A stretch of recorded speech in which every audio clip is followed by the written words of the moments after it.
हर हर महादेव, जय शिव शंभु। आज की तिथि अपने आप में अद्भुत है। आप सभी को सरलतम दीपक के उपाय और अन्य उपाय इस वीडियो में जानने समझने को मिलेंगे। कर देखिएगा, निश्चित ही लाभ होगा। कैसे करना है ध्यान से सुनिए। जब जीवन में बहुत अधिक परेशानियां पीछा नहीं छोड़ रही होती है, तब इन उपायों को कर लेने में जीवन सार्थक हो जाता है। कैसे करना है, सरल सा पहला उपाय ध्यान से सुनिए। अब चाहे तो शिव मंदिर चले जाएं, चाहे तो घर पर भी कर सकते हैं, इच्छा आपकी है। इसके बाद दीपक का उपाय बताऊं, उससे पहले आप साधारण सरल तरीके से शिव मंदिर में जा रहे हैं तो गुरुजी कहते हैं आप सभी को पीला चंदन आवश्यक रूप से ले लेना चाहिए। पीला चंदन हो तो अति उत्तम है, नहीं तो लाल चंदन भी ले सकते हैं। दोनों में से कोई एक चंदन लेना है और लेने हैं थोड़ा सा काले तिल और गोल बत्ती का एक दीपक और एक लंबी बत्ती का दीपक।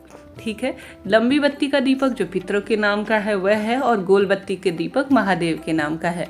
आप सभी को शिव पर चढ़ी हुई बेलपत्र लेनी है, या साधारण सरलतम भाव से आप घर से भी बेलपत्र ले जा सकते हैं। ध्यान रखिए कटी फटी टूटी फूटी ना हो।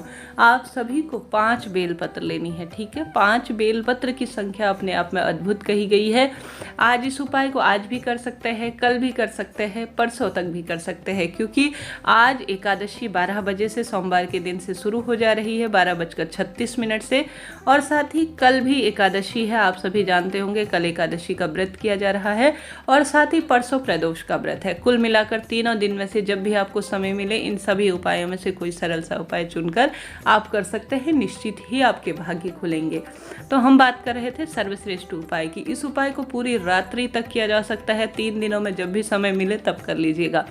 आप सभी को 5 बेलपत्र लेनी है। सबसे पहले आपको जो है जल का पात्र भरना है घर के मटके परिंदे में से। उसमें भी आप सभी को काले तिल और आवश्यक रूप से गंगा जल डालना है। ठीक है, जल का पात्र तैयार कर लिया, गंगा जल और काले तिल डालकर 5 बेलपत्र और ले जानी है, और 2 दीपक ले जाने हैं।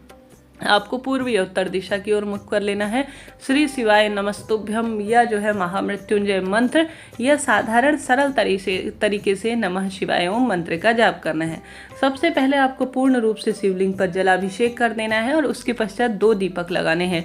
एक लंबी बत्ती का दीपक जो कि पितरों के नाम का होगा, दक्षिण दिशा की ओर लगेगा। गोल बत्ती का दीपक महादेव के सम्मुख आपको प्रज्वलित कर देना है। बात हो गई यहाँ तक की। अब बात कर लेते हैं बेलपत्र की। बेलपत्र जो आपके अपने 5 की संख्या में लिए हैं, नमः शिवाय ओम या जो भी आप महादेव से संबंधित सरल से मंत्र का जाप करते हुए बेलपत्र की 5 पत्तियों में, तीनों पत्तियों में आपको पूर्ण रूप से चंदन का लेपन कर लेना है। पूर्ण रूप से लेपन कीजिएगा, और उन लेपन के ऊपर, तीनों पत्तियों के ऊपर थोड़ा थोड़ा आपको काले तिल भी समर्पित करने हैं।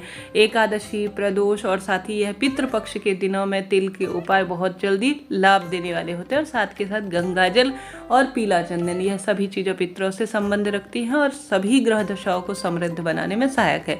तो 5 बेलपत्र आपने चंदन में लेपन की हुई कर रखी है, उनमें काले तिल लगा रखे हैं। सबसे पहले गणेश जी महाराज, उसके पश्चात आप सभी को विशेष रूप से दूसरा कार्तिकेय जी महाराज, तीसरी बेलपत्र माता अशोक सुंदरी, चौथी बेलपत्र माता रानी के हस्त कमल पर समर्पित करने के बाद 5वीं और अंतिम बेलपत्र शिव पिंडी पर आपको शाम के समय समर्पित कर देनी है। चाहे तो घर पर करें, चाहे मंदिर में करें, इच्छा आपकी है।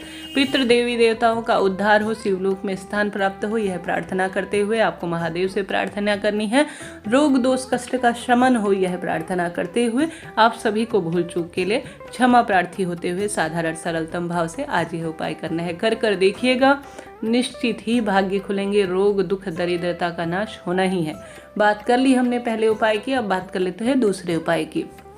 आज शाम के समय या सुबह जब भी आपको समय मिले, आप सभी जानते होंगे यह उपाय अपने आप में एकादशी, प्रदोष व्रत के दिन बहुत लाभदायक माने जाते हैं। तो आज एकादशी तिथि शुरू हो जा रही है, तो शाम को कर लीजिएगा, नहीं तो कल भी कर सकते हैं, तो जब आपकी इच्छा करे। आप सभी को सरलतम भाव से पहला दीपक ओम नमो भगवते वासुदेवाय कहते हुए गोल बत्ती का एक श्री हरि विष्णु के निवृत्त और एक लंबी बत्ती का पितरों के नाम का दक्षिण दिशा की ओर मुख करते हुए पीपल वृक्ष की जड़ में समर्पित कर देना है।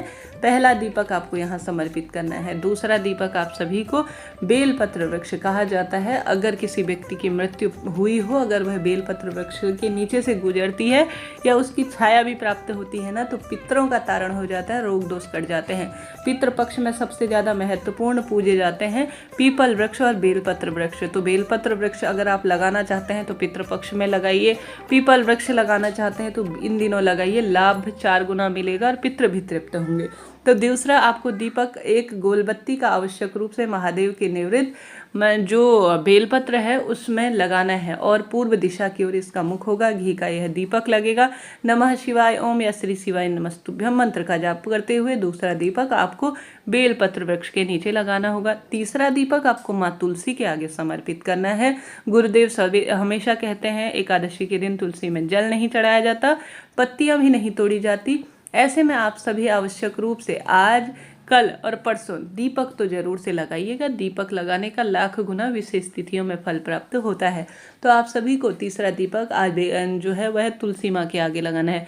चौथा दीपक घर के ही मटके के पास दक्षिण दिशा की ओर मुख करते हुए लंबी बत्ती का प्रयोग करते हुए घी का दीपक या तिल्ली के तेल का दीपक आपको ओम सर्व पितृदेवाय नमो नमः या पितृदेवाय नमो नमः कहते हुए पितरों का स्मरण करते हुए जरूर से आज शाम के समय आपको लगाना है। साथ ही कल की ही कथा में गौपित्र शिव महापुराण कथा में गुरुजी ने एक विशेष उपाय बताया है। गुरुजी कहते हैं अगर अज्ञारी के माध्यम से जिस घर में जरा सी शक्कर या जरा सा गुड़ जो कंडा होता है ना गोबर का, उसमें जो है डालकर अगर भोग स्वरूप समर्पित किया जाता है 16 दिनों में श्राद्ध पक्ष में, तो पितृ इसकी सुगंध से तृप्त होते हैं और घर का पूरा सकारात्मक माहौल होता है और रोग दोष का जो है शमन पूर्ण रूप से होता है, शास्त्रों में वर्णित है। तो आप सभी को मुझे ध्यान आ रहा था तो मैंने आपको बता दिया, लिखा है एक जगह। तो आप सभी को क्या करना है कि इन पितृपक्ष के बचे हुए दिनों में या इन विशेष तिथियों में अपने पितरों के निवृत्त जरूर से यह कार्य भी कर लेना है। ठीक है, बात हो गई इन उपायों की। साथ के साथ महादेव के मंदिर में और श्री हरि विष्णु के निवृत्त तो आप सभी को दीपदान करना ही है। करके देखिएगा, महादेव श्री हरि विष्णु के पवित्र दिन आपके जीवन में खूब सारी खुशियां भर देंगे। 3 दिनों में जब भी आपको याद आए कोई सरल सा उपाय करने का प्रयत्न करें। यह बात कर ली हमने उपाय की, अब बात कर लेते हैं स्वास्थ्य के उपाय की। गुरुजी कहते हैं जीवन में बहुत अधिक परेशानी आ रही हो, विशेष रूप से परिवार समृद्ध नहीं हो रहा हो, तो श्री हरि विष्णु के समक्ष आपको दीपक लगाना है, कहीं नहीं जाना और आपको उनके चरणों में हल्दी और कुमकुम समर्पित करना है। नहीं तो आप श्री हरि विष्णु के निवृत्त सामान्य तौर पर उनके चरणों में हल्दी भी समर्पित कर सकते हैं। हल्दी गुरु ग्रह को समर्पित और श्री हरि विष्णु को खूब प्रिय है। आप सभी को 5 स्वास्तिक बनाने हैं। एक स्वास्तिक घर के मुख्य द्वार पर उनके चरणों से लिया हुआ गंगा जल में घोला हुआ। पहला आपको स्वास्तिक घर के मुख्य द्वार पर एकादशी तिथि के दिन, दूसरा स्वास्तिक आपको घर की तिजोरी में, तीसरा स्वास्तिक आपको घर के मंदिर में, चौथा स्वास्तिक आपको घर की रसोई में और 5वां स्वास्तिक आपको जहाँ पर आपके बच्चे पढ़ते हैं वहाँ पर आपको जरूर से एकादशी के तिथि के दिन बनाना है। वीडियो उचित उपयोगी रहा हो तो लाइक करें, शेयर करें, सब्सक्राइब करें।